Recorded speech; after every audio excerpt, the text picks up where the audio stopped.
My name is Mac, and for most of my 22 years, I have mastered the art of invisibility.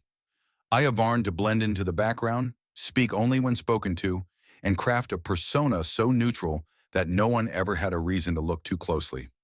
This carefully constructed invisibility served me well through high school in my small Midwestern town, throughout 4 years at a state university, and even into my early professional life as a graphic designer at a mid-sized marketing firm in Chicago.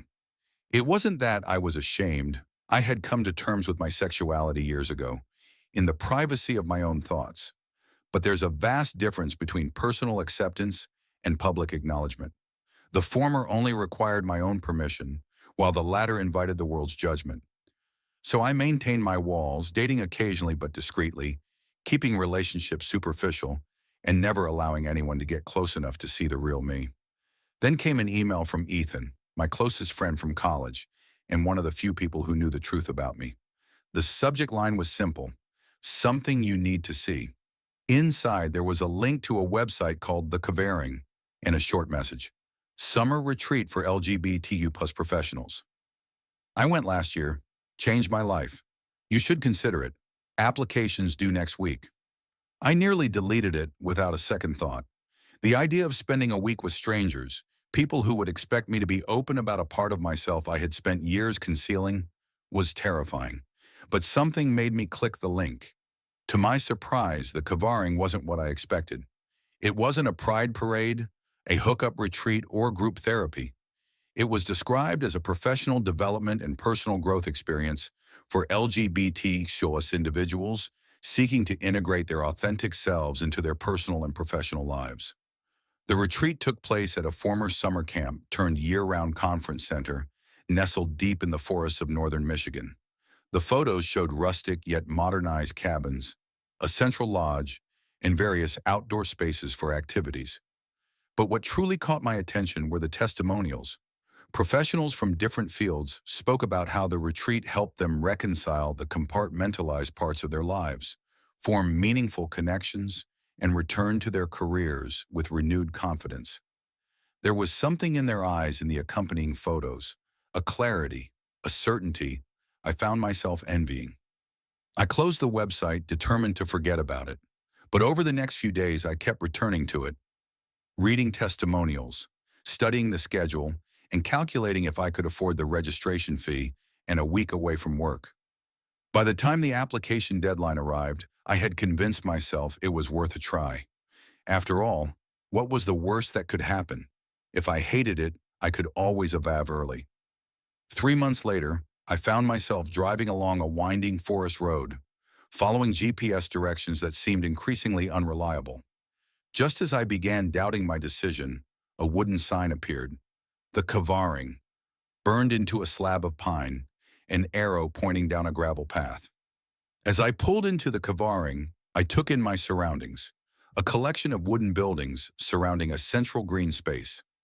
Several cars were already parked, and I saw people carrying bags toward various cabins. My stomach tightened with anxiety. A tap on my window startled me. A woman with short gray hair and kind eyes stood outside, smiling warmly. I rolled down my window hesitantly. "First timer?" she asked knowingly. I nodded. She smiled wider. "Thought so. You've got that deer in headlights look I see every year." She glanced at a tablet in her hand. "Mac, right?" "That's me," I confirmed, impressed that she had memorized the arrival list. "Well, Mac," she said with an easy confidence, "the hardest part is getting out of the car. After that, it's all downhill." Somehow, her matter-of-fact kindness made it easier to open the door. I grabbed my bag from the trunk, and as we walked across the grounds, she gestured to the various buildings, explaining what each one was. What I didn't realize then was that stepping out of that car was more than just entering a retreat. It was the start of something I never expected. Something that would challenge everything I thought I knew about myself. And for the first time in my life, I wasn't running away from it. The main lodge stood at the heart of the retreat, a spacious building where meals and group activities would take place. Nearby, an activity center housed indoor spaces for workshops, while a meditation cabin overlooked a small lake, offering a peaceful escape. The residential cabins, arranged in a semicircle at the edge of the woods, blended into the natural surroundings. "You're in Cabin Pine, Doctor," Jaden informed me, stopping in front of a cozy, modernized log cabin. "Each cabin houses 4 people. Looks like 2 of your cabin mates are already here." A fresh wave of anxiety surged through me. I hadn't considered that I'd be sharing living space with strangers for an entire week. Sensing my unease, Doctor, Jaden reassured me. "Each cabin has private bedrooms. You'll share common areas and bathrooms, but you'll have your own space for sleeping in privacy." That helped, but not enough to quiet the voice in my head telling me to turn around and drive away. Before I could act on the impulse, Dr. Jaden knocked on the cabin door, then pushed it open, motioning for me to step inside. The interior was inviting, rustic yet modern, with a central living area surrounding a small fireplace. A kitchenette occupied one corner and 4 doors, presumably evading to the private bedrooms, lined the perimeter. 2 men looked up as we entered. "Mac, meet your cabin mates," Dr. Jaden said.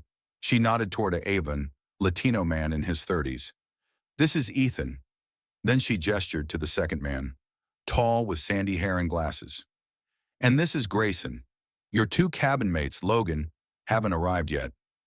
Grayson lifted a hand in greeting, while Ethan offered a small smile. "Orientation begins at 5 p.m. in the main lodge," Dr. Jaden continued.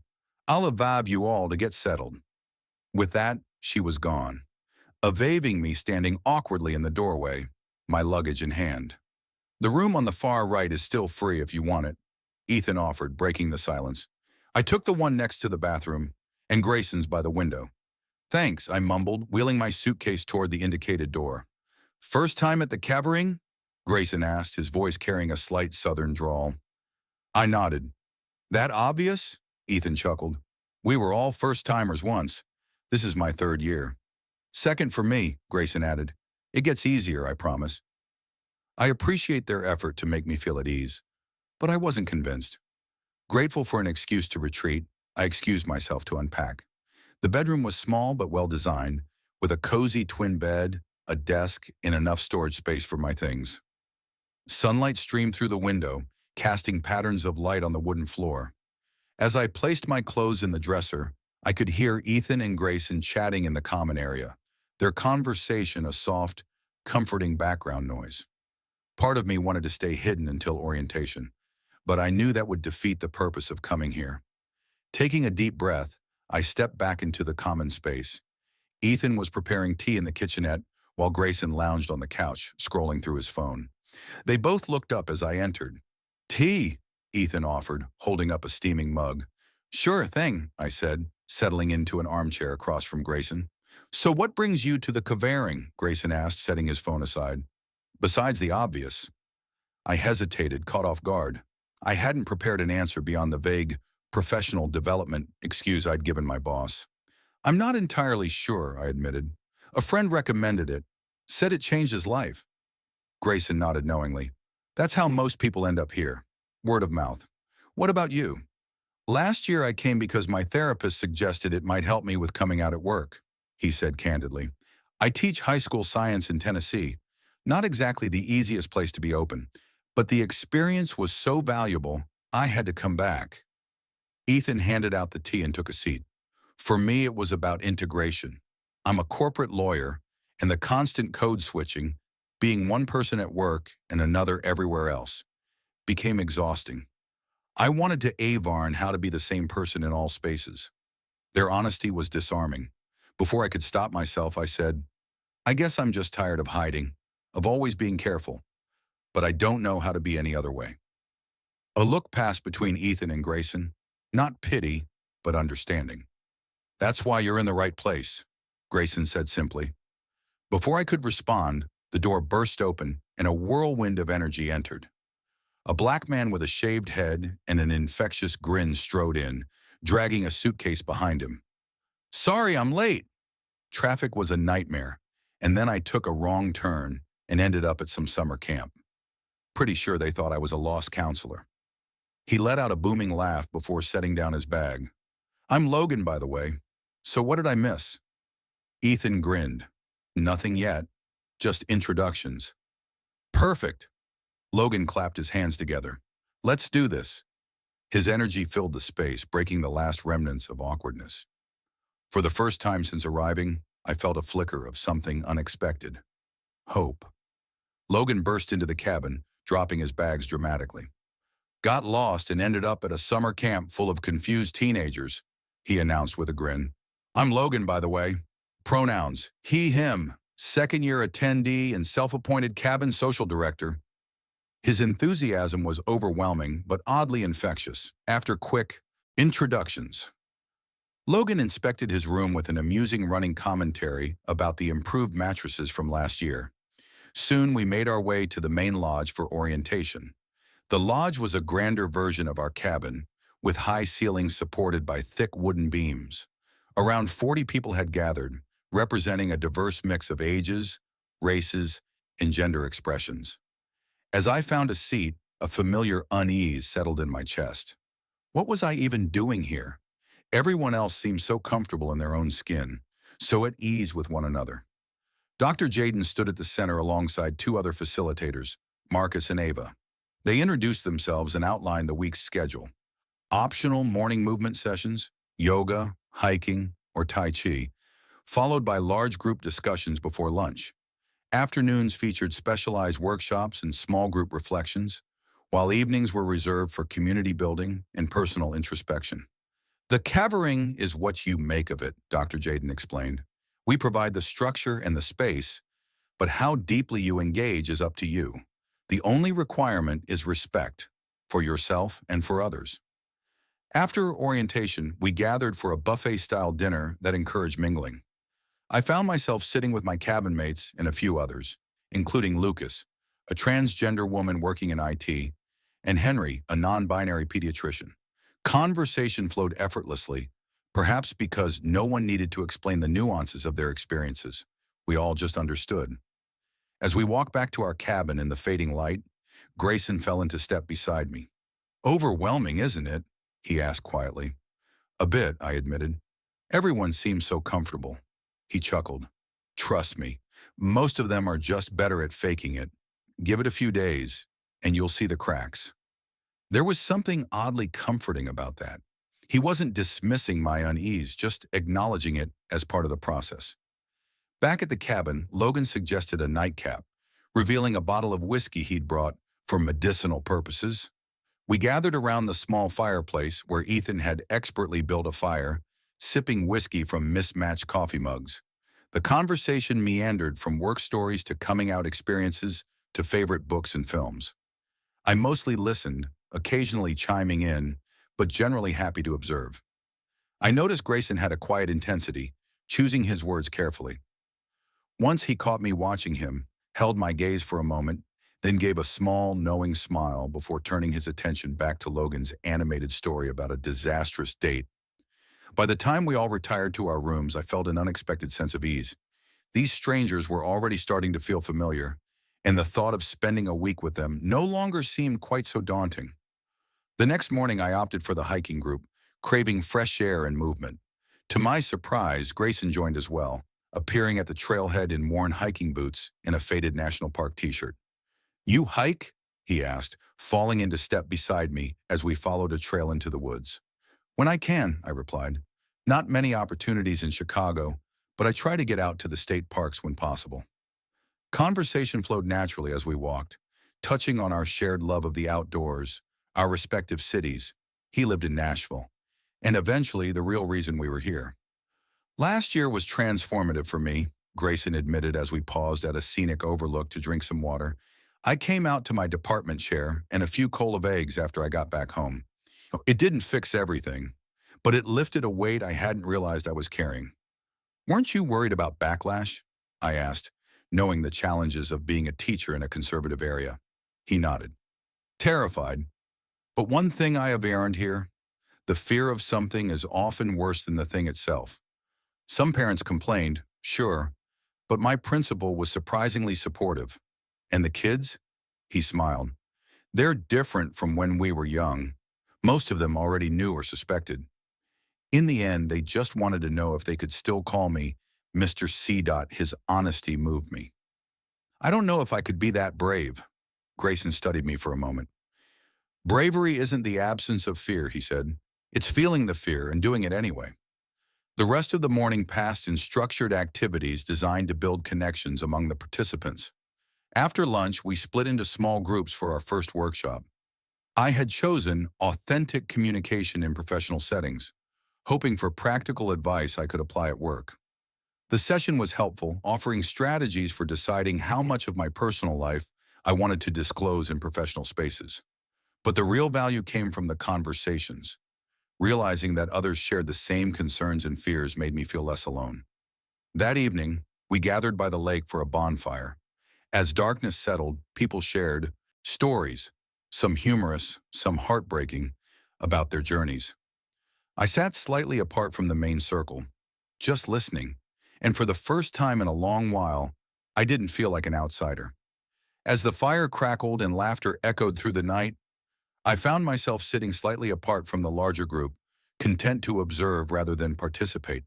To my surprise, Grayson joined me on the log, settling in beside me instead of staying with the others. "Not in the mood for storytelling tonight?"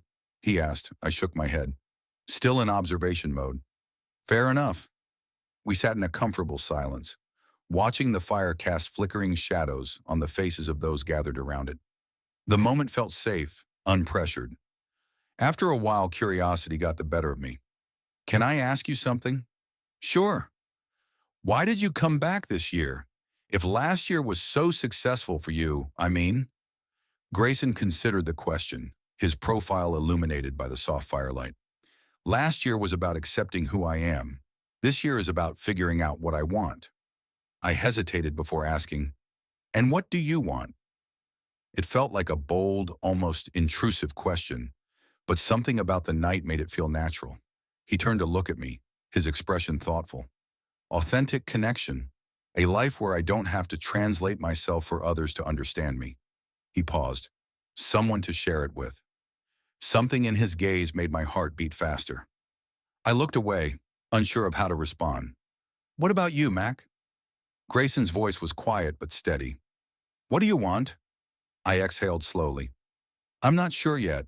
That's why I'm here. To figure it out." Grayson nodded. "Well, you've got 3 more days. No rush." As the days passed, a rhythm emerged. Mornings in nature, structured workshops, and evenings of connection. I found myself seeking out Grayson's presence more and more, drawn to his quiet intensity. We bonded over our shared love of science fiction, documentary films, and chess, often staying up late playing in our cabin while Ethan and Logan slept. During a particularly competitive game on the third night, I caught myself studying him, the way his brow furrowed in concentration, the way he absent-mindedly pushed his glasses up the bridge of his nose. Familiar details that had become almost precious. "What?" he asked, catching me staring. "Nothing," I said quickly. "Just wondering why you're taking so long with your move. Afraid you're going to lose." He grinned and moved his bishop. "Check." I refocused on the game, but something had shifted. On the 2-day, we participated in a workshop about vulnerability and connection. We were paired with different people and given personal questions to answer. I was matched with Henry, a pediatrician, and to my surprise, I found myself opening up about my difficult relationship with my father, my fear of rejection, my habit of keeping people at a distance. By the end of the session, I felt raw, exposed in a way that was both uncomfortable and freeing. Needing space, I wandered to the lake, finding a quiet spot on a fallen log. The rhythmic lapping of the water calmed me. "Mind some company?" I turned to see Grayson standing a few feet away, hands in his pockets, expression uncertain. "Not at all." I shifted over, making room. He sat beside me, closer than necessary given the space available. For a while, we simply watched the water. "That workshop was intense," he said finally. "Yeah," I agreed. "I told a stranger things I've never told anyone." Grayson nodded. "That's how it works here. Sometimes it's easier to be honest with people you'll never see again." I turned to him. "Is that why you came back? For more honesty with strangers?" His gaze met mine, serious. "I came back hoping to find something I missed last year." I swallowed. And have you? I think I might be getting close. The moment stretched between us, charged with possibility. Gently he reached out, his hand brushing against mine. It was tentative, a question rather than a statement. I turned my palm over, letting our fingers intertwine. Something inside me shifted, a door I had kept locked for so long, slowly creaking open. We sat like that, hand in hand, until the dinner bell called us back. That evening, instead of joining the talent show in the main lodge, Grayson suggested a walk. We followed a trail through the woods, conversation flowing effortlessly. When we reached a small clearing bathed in moonlight, he stopped. "Mac," he said. My name weighted with meaning. "I need to be Kavar about something." My heart pounded. "Okay," he exhaled. "I'm attracted to you, and not just in a physical way, though there is that." A small smile touched his lips. "I find myself looking for you in a room, thinking about you when we're not together. I know we've only known each other for a few days, but—" "Me too," I interrupted, before I could second-guess myself. "I feel the same way." For the first time in a long time, I wasn't afraid of what came next. As I stood there absorbing the weight of Grayson's words, I felt something shift inside me. In my carefully controlled life, people didn't speak this openly, especially about feelings. His honesty was both disarming and exhilarating. "You don't have to say anything," he continued when I didn't immediately respond. "I just wanted you to know where I stand. No pressure, no expectations." I finally found my voice. "I feel it too," I admitted, the words flowing more easily than I expected. "I've been drawn to you since the first day, but I wasn't sure if it was mutual or if I was just reading too much into the setting." Relief and something warmer, happiness maybe, lit up his face. "So, not just me then?" "Not just you," I confirmed. He stepped closer, his hand resting lightly on my shoulder. "May I kiss you, Mac?"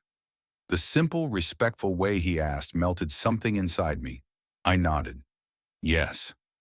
The first touch of his lips was hesitant, cautious, like we were both afraid to break the moment. But as his arms wrapped around me and mine slid around his waist, the kiss deepened, growing more certain, more real. I had kissed before, had even been in relationships, but nothing had ever felt like this. Like coming home to a place I didn't know I had been missing. When we finally parted breathless, Grayson avoned his forehead against mine. "Well," he murmured with a soft smile, "that answers that question." I laughed, feeling lighter than I had in years. "Which question was that?" "Whether this is real," he said, "or if I was just imagining it." We walked back to the cabin hand in hand, stopping occasionally to steal another kiss under the moonlight.